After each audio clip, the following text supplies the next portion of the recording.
Good evening. Thank you all for coming to Bible study. Thank you all for tuning in on the airways.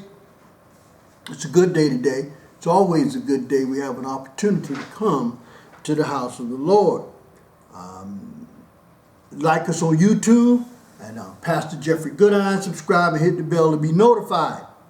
Like us on Facebook. Follow us at Church on Wheels, Let the Good News Roll.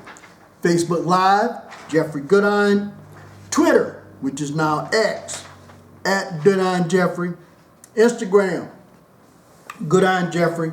And Clubhouse, Church on Wheels Ministry. We are continuing our Bible study on the book of Psalms. Tonight, we're going to do Psalms 130, Psalm 139. Psalm 139. And we're going to focus on verses 22 and 23. But now, verses 24 and 23 kind of ends the thought pattern for this psalm. It sets, even though it's ending, it sets the stage at the beginning of the psalm. Psalm 139, 23 and 24 says, "Search me, O God, and know my heart. Try me and know my thoughts. And see if there be any wicked way in me, and lead me in the way everlasting." The author of this is a Psalm of David. And this is, say, to the chief musician. Again, psalms are songs. They are to be sung or chanted or whatever, some melody, whatever you want to tune, whatever it is. That's what they are. The historical context of this psalm is, it is the prayer of a believing heart. Now, I want you to think about that for a minute. A prayer of a believing heart. Now look at what he's saying. He's telling God, search me and know my heart. See, people say, and I always like to say, people say, well, Jesus know my heart. I tell you, you need to be very careful with that, because there's some deep darkness in our hearts that even God said that man is evil in his heart until the day he dies. So if you say, God knows my heart, however you want to say this, I always say be careful of that, because there is some evil in our hearts. We might try to not think about it, but it takes more than, as I say, more than just a laxative to clean ourselves out. We need to have our hearts cleaned. And here David is standing to God, believing that he is on the right side of everything, per se. He's asking God to search him. Search my heart. Test me, my thoughts. And if you find anything,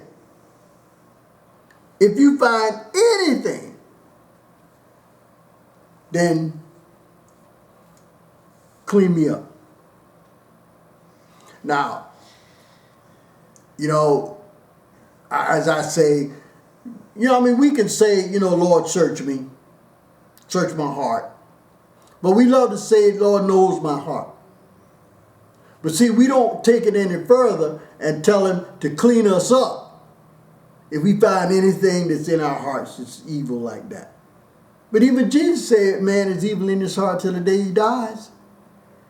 So if Jesus said man is evil in his heart, then when we ask God to search us, you know what he's going to find. You know what he's going to find.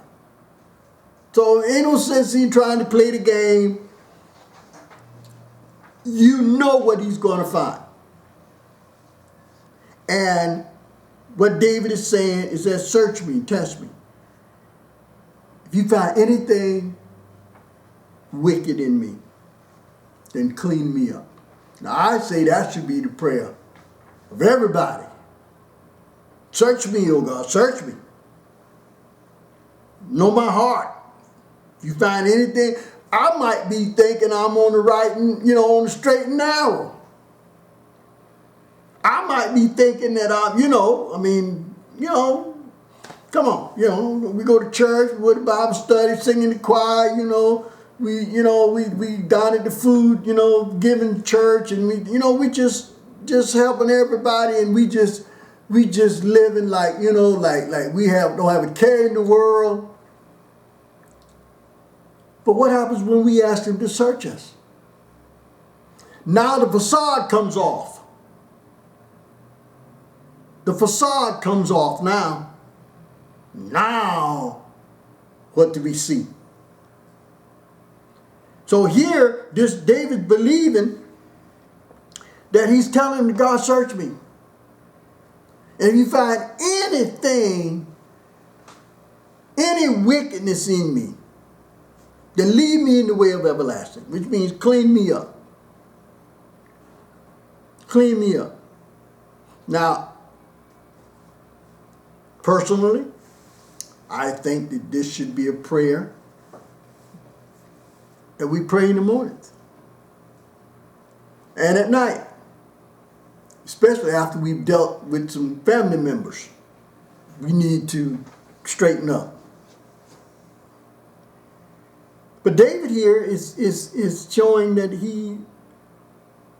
he's a believer. He knows he's not perfect. He knows he's not perfect. Because he's asking God to search him. Search his heart. And if you find anything in my heart, any wickedness in my heart, anywhere, then clean me up. Lead me in the way of righteousness. Don't let those evil thoughts overtake me. Don't allow those things to come between us. David's making a good point here. Now, Facebook, YouTube, Instagram, Twitter, Clubhouse, congregation, everybody hear me. Have we ever asked God to search us? Now, I want to tell you, in a sense, yes, we should be asking him to search us. And if you find anything that, any evilness in our hearts, any evil thoughts, then cleanse us. That's what we should be doing. But when we hide behind the phrase, well, God knows my heart, I say, be careful of that. Because if he knows your heart, he sees the evil and the wickedness in you that you've been trying to suppress, that you've been trying to not let anybody see. And yes, we all got some deep, dark secrets in our heart that we probably take to our grave. As they say, 3 people can keep a secret if 2 of them are dead. But God knows. And you have to atone with him. Now, we've read countless stories, seen things that people have recanted certain things they've said on their deathbed. On their deathbed, they recanted, saying it wasn't true. But now, do we ask God to search us? And I think we don't, is because we know what he's going to find. And he's going to find some of that stuff you've forgotten about. That you forgot about. That when you see your friends, they remind you of it.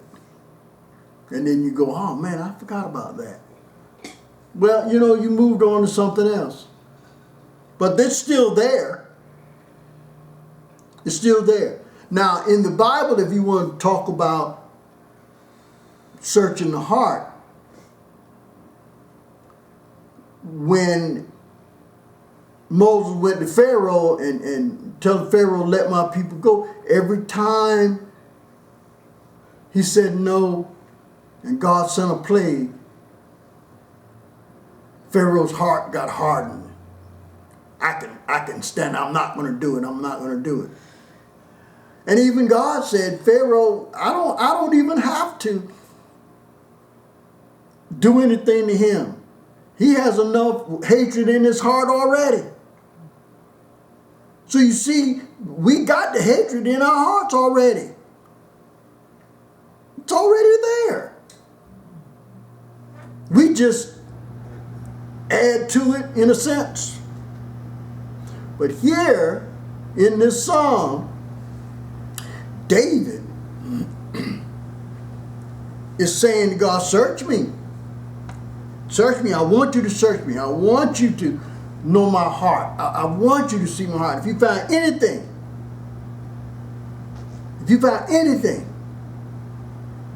any wickedness,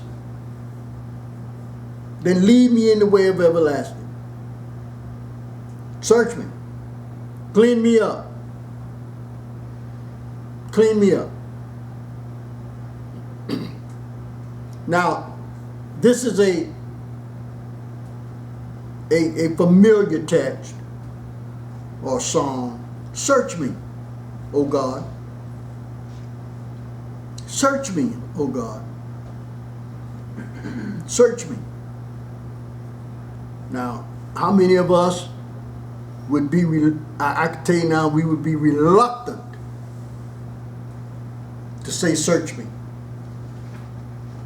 Because,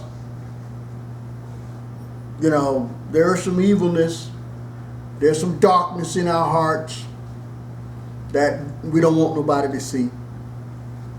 We've carried it around for years.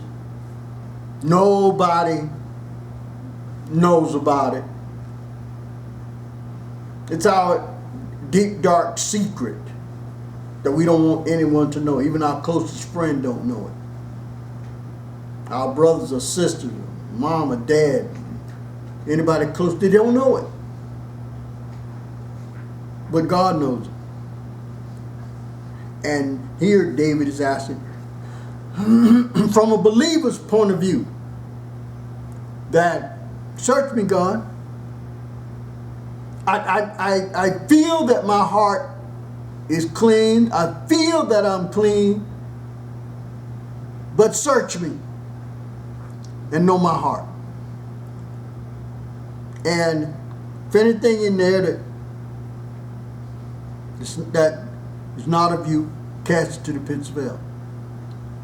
Now you read on, he said, know my thoughts. What am I thinking? Do I have evil thoughts?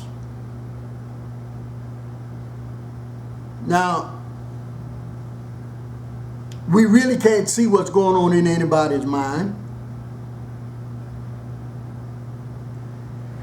But I could probably tell you this.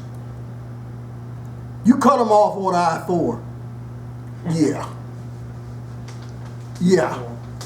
There's some evil thoughts that will arise. And you know, I mean, you know, I'm guilty of that too. You know, somebody cut me off, you know. Yeah. A few Sunday school words, you know. And then I felt that, you know, that at that moment, you know, at that moment, but then those are evil thoughts. Those are evil thoughts. That's what they are. I mean, I don't care how we try to hide it. They're evil thoughts. And nobody knows your thoughts unless you tell them.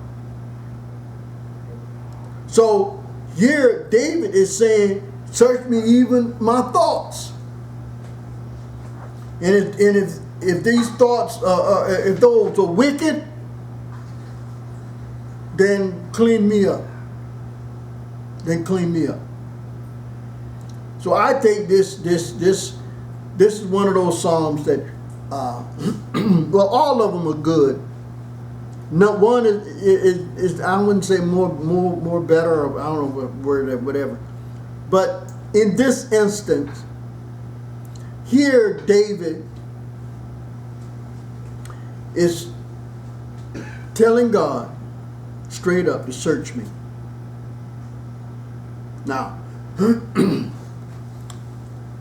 let's say that right now, all of you that are seeing this, those of you that are here, we said, search me, O God. Search my thoughts. Know my heart. Know my thoughts. Do we feel comfortable with that? I mean, do we really feel comfortable with that? What if there was some punishment? That's kind of a bad word.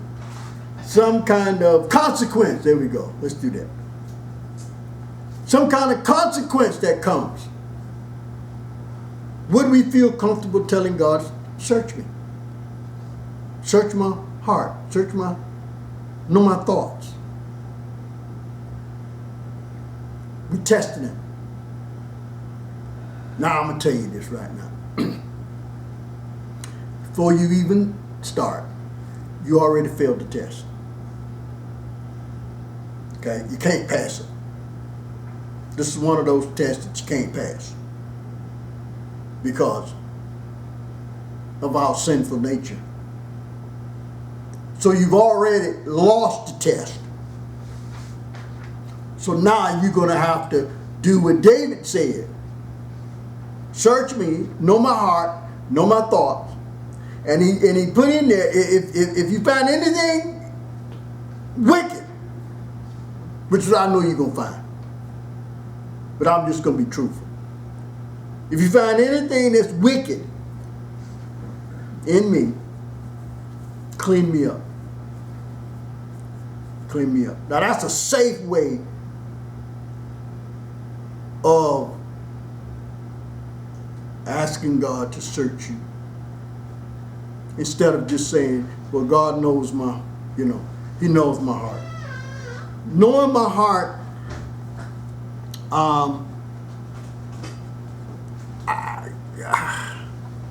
yeah.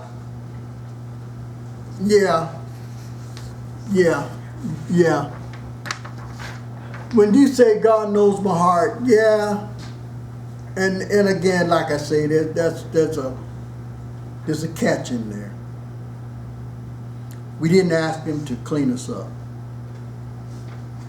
We just say He knows my heart. And we usually say it. We say it when we've done something that we know is not on the up and up. But then we try to clean it up by saying, well, God knows my heart. So what I did was not godly, but God knows my heart. That's hypocrisy right there. You're going to do something that's not holy and then turn around and cover it and say, my heart is better than my actions. No. Your actions is your heart. Your actions is your heart. So we don't, I understand. Trust me, I understand. But we've got to understand that the evilness is in our hearts. God knows it's there. Whatever deep, dark secret you got that nobody knows, that you make sure that you will take this to your grave. Yeah, God knows. And again, I ask, if there was a consequence, an immediate well, it is, but let's just say that you say, "Search me, O God," and what would be the consequences of him searching your heart and your thoughts? What if it was death? What if it was eternal separation? You know what? It is. It is. Those evil thoughts and those things, yeah, it is. That's eternal separation without Jesus Christ. So you see, David knows that his life is, that when he's searching, that his life is over. But he makes it. And if you see, if there be any wickedness in me, clean me up. Which I say is a safe way to have God search you. A safe way to come to him and say, search me. Now, whether we do or we don't, it's kind of up to us. But we kind of do it, but we don't really do it like that. We sit down and we say things like, I shouldn't have done that. No, Lord, please forgive me. I shouldn't have done that. But those things are still in our hearts. For us to do that, that was a thought pattern. So now we got evil actions and evil thoughts. It's amazing how evil thoughts lead to evil actions. Positive thoughts or good thoughts lead to good actions. So the more good thoughts we have, I didn't say we wouldn't have any evil thoughts. All I'm saying is, the more good thoughts we have, the more good actions that will coincide with it. But the evilness is in our hearts. It's there. Don't think it's not. Just because you don't say nothing about it, just because you don't let anybody know anything about it, that don't mean that you're off the hook. So I think when we say, well, God knows my heart, we try to get off the hook. How are we going to say that God knows my heart with the evilness still in there? We didn't even ask him to clean it up. So that means that I'm going to keep this evilness in my heart. And I just say, it sounds good, okay, and God knows my heart. And that's what I say, we're doing it, we're saying it after we've done something wrong. And we know we didn't do it right. We know it. But we say, God knows my heart. So my heart was in the right place, but my actions weren't. Yeah. That's right. That's exactly how that sounds. That's exactly how that sounds. My heart was right, but my actions were wrong. Okay. Yeah. Well, anyway. So now let's go to verse 1. Verse 1. You have searched me, Lord, and you know me. And I'm reading from the NIV. You know when I sit and when I rise. You perceive my thoughts from afar off. He's coming to God saying, look, you know everything about me. You know when I sit down. You know when I get up. You even know my thoughts. So you discern my going out and my laying down. You are familiar with all my ways. Here is a believer that's telling that admitting to God that you know everything about me. See, before a word is on my tongue, you, Lord, know it completely. Before I even say anything, you know my thoughts.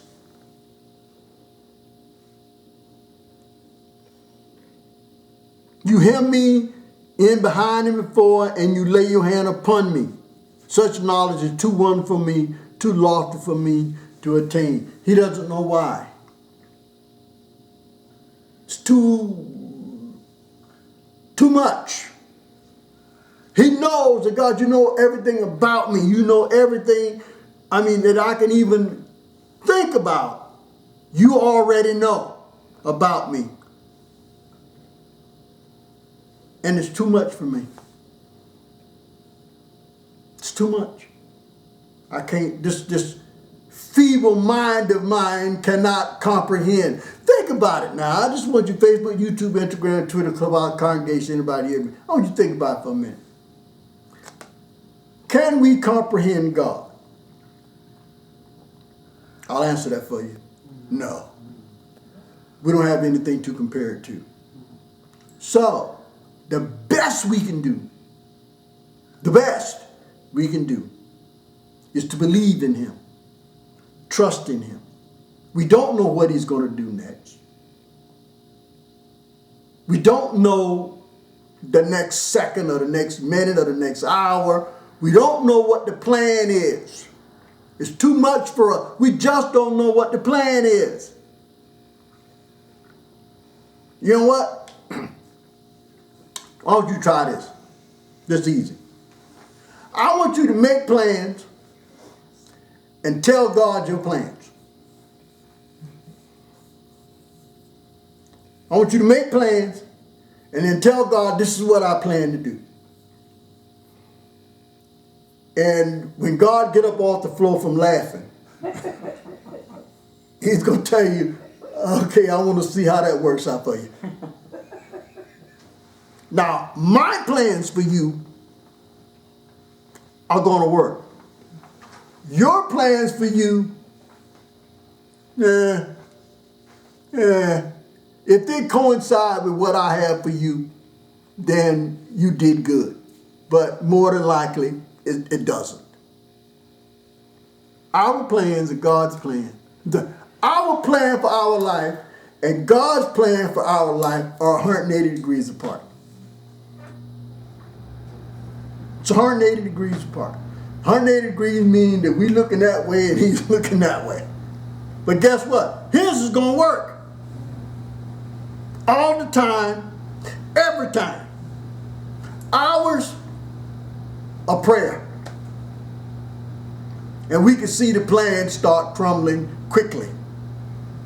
Sometimes our plans go awry so fast, we don't even have time to understand why it went bad. All we know is it just went bad. And then all of a sudden, it got good. Well, wait a minute. If it all of a sudden got good, then that meant that God's plan for you picked up right then and there.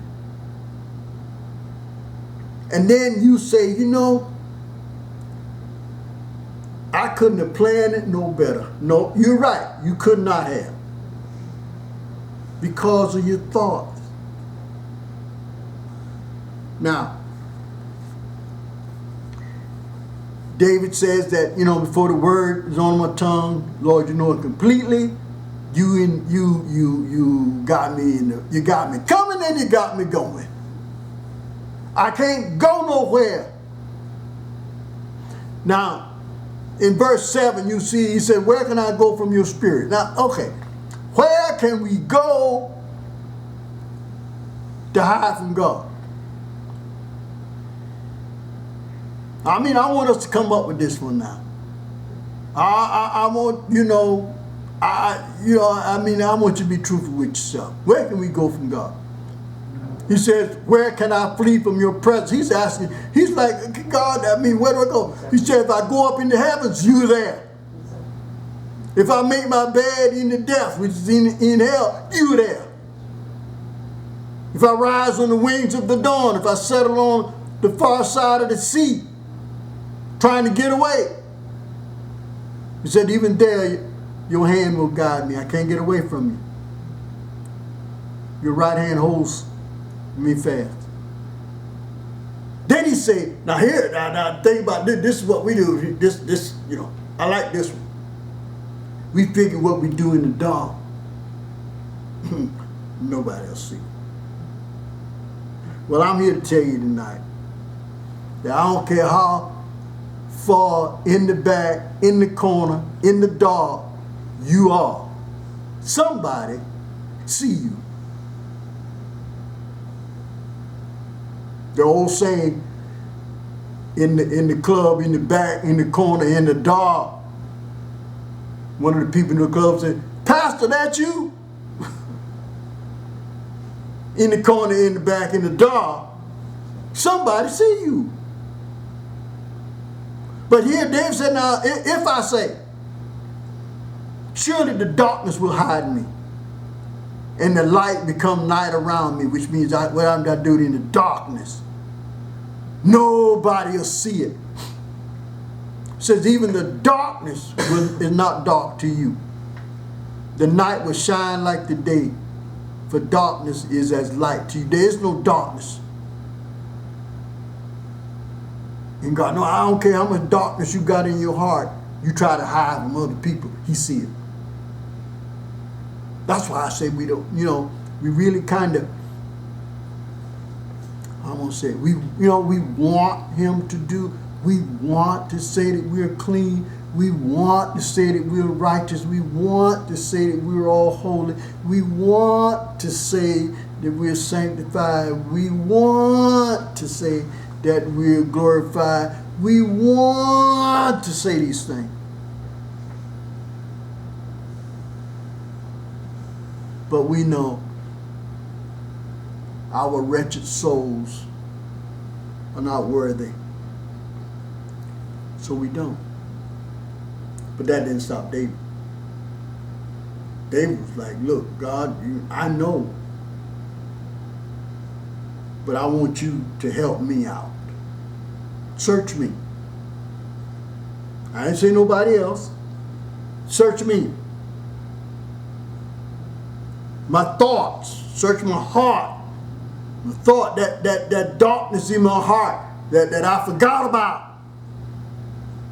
Those evil thoughts that come, when you, as you say, when you're sitting down and your mind start thinking about things you don't want to think about, that evil thoughts.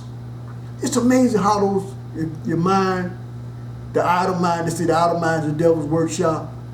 It's amazing that when we sitting down by ourselves, the things we think about, we don't want to think about them. Because we know they're evil. They're dark.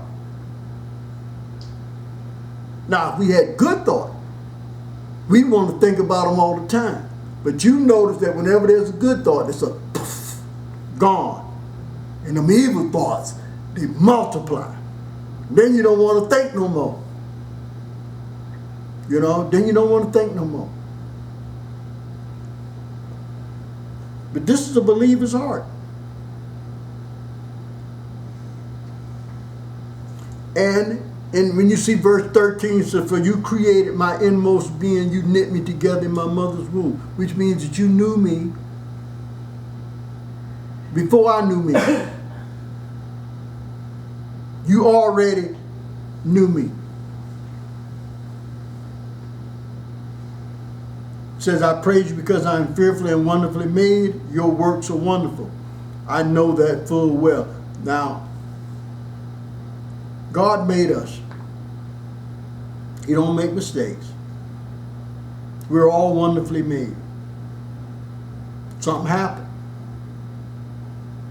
We start saying things like, I don't look that good, or something wrong with me.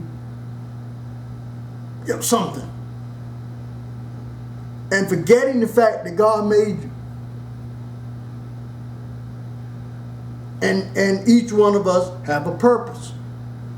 Now, I believe, and this is just Pastor Goodine talk, I believe that when we have fulfilled our purpose, he calls us home. I truly believe that.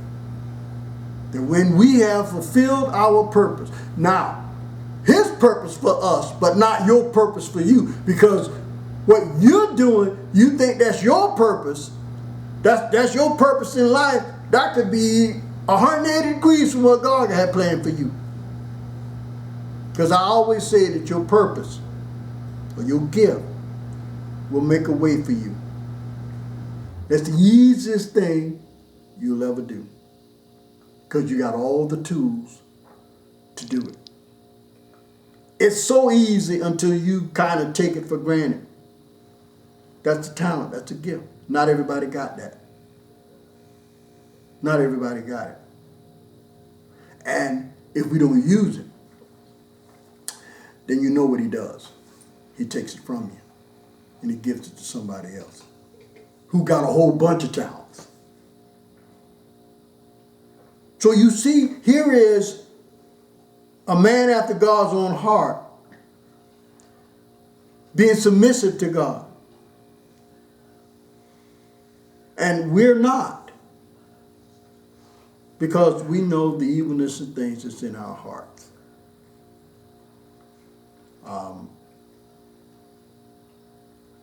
My frame was not hidden from you when I was made in the secret place. The secret place. To me, that secret place is when the sperm meets the egg. The secret place. We don't know what happens there. All we know that it does. But that's God right there. When those two meet, that's God. We can play God all we want, by injecting this and injecting that, injecting this, but what we have not found out is how do those two, when they come together, this by itself means nothing, this by itself means nothing, but when them two come together, and you know what? When those two come together, you ain't got to do nothing. It does it all by itself. You ain't got to do nothing. But then you start looking, 18 years of child support, okay. I'm just saying. I'm just saying. I'm just saying. Yeah. He says, your eyes saw my unformed body. That means you saw me at the moment those two collided. All the days ordained for me were written in your book before one of them came to be, before I was even born. Remember, look what David is saying now. In that secret place, before I was even born, you knew who I was. See, that's getting down, below the cellular level, whatever DNA, whatever that is, however thing. All I know is when the sperm meets the egg, that's God. That's God. Something miraculously happens when those two come together. Whether you want to or not, something happens. And he's saying that you knew me. That he said, my life was already written in your book.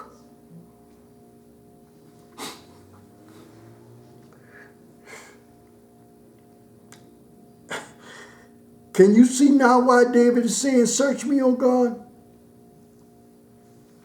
Search my thoughts. Search my heart. If you see any wickedness in me, clean me up. Because I need it. He didn't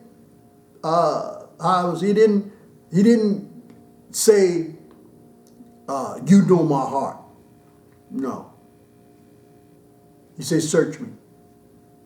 Search me.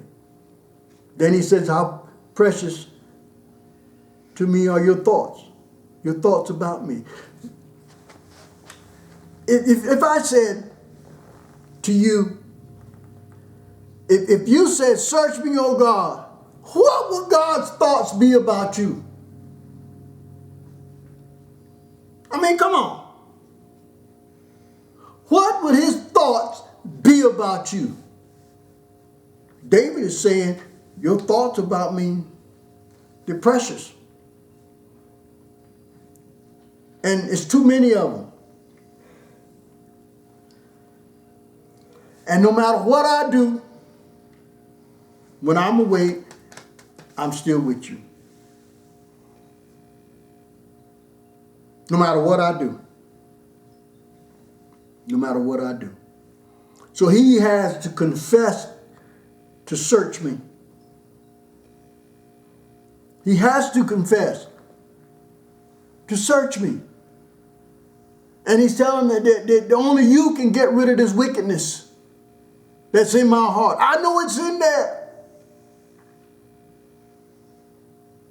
I know I'm responsible for that. But I'm not trying to hide it. I can't.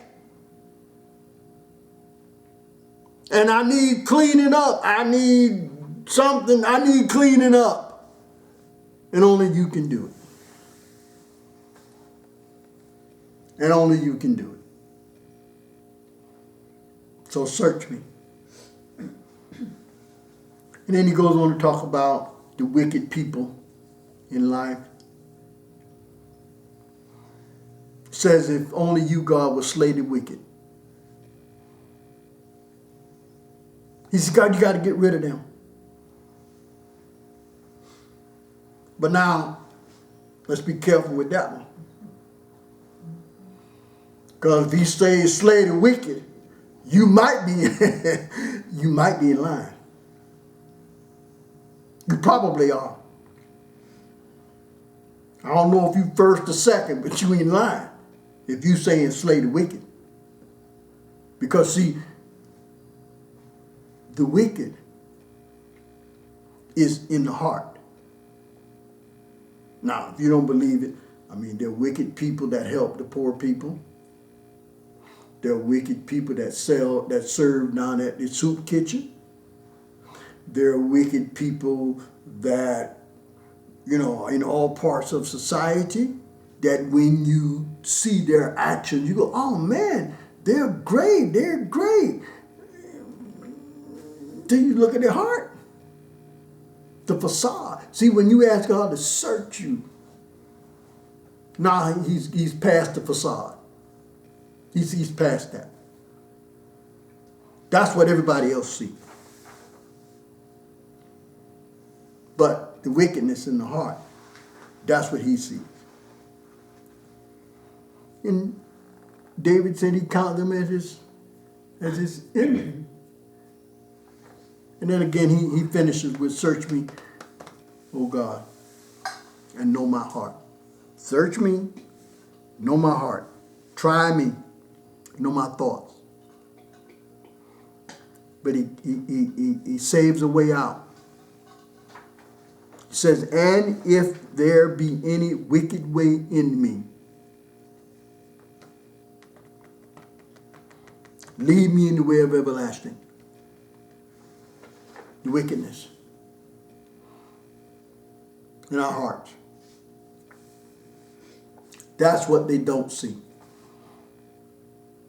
That's what they don't see. Because remember, when you read back in Genesis, God said, I don't have to do nothing to Pharaoh.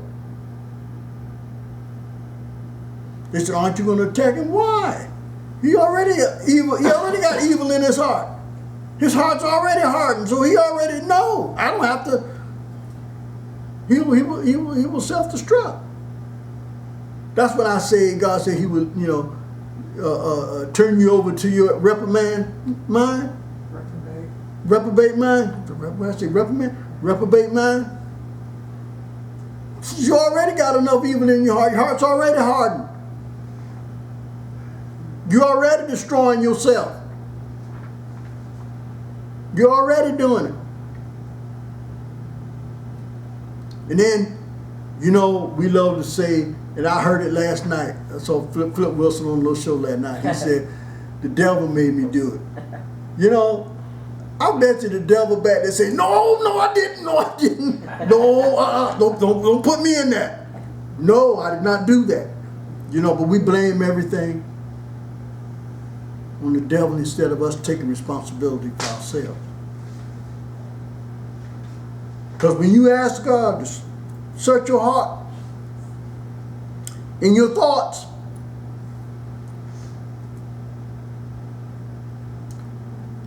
what would he think of you? I mean, Facebook, YouTube, Instagram, Twitter, Clubhouse, congregation, anybody here. If we ask God to search us, search our thoughts, search our hearts, what would he think of us? What would he think of us? Now, we're supposed to be in church now. You know, we're supposed to be following him. You know, when you look in the Bible, the prophet Jeremiah's job was to stand at the temple gate. Prophesy at the church door. That was his job. All them folks that come in here to think they're with me, saying they're with me and all of this, that was his job. And they got mad at him and threw him in prison. Threw him in the pit. Church folk now. Church folk now. The only people he encountered was the church people. These are the people coming to the temple. He prophesied at the temple gate, telling people about themselves. And they got mad at him. Church folk now. So I'm saying that when we ask church folk, we ask God to search us, you know, what is his thoughts about us? If we say, well, he knows my heart, what is he thinking about you when he see your heart?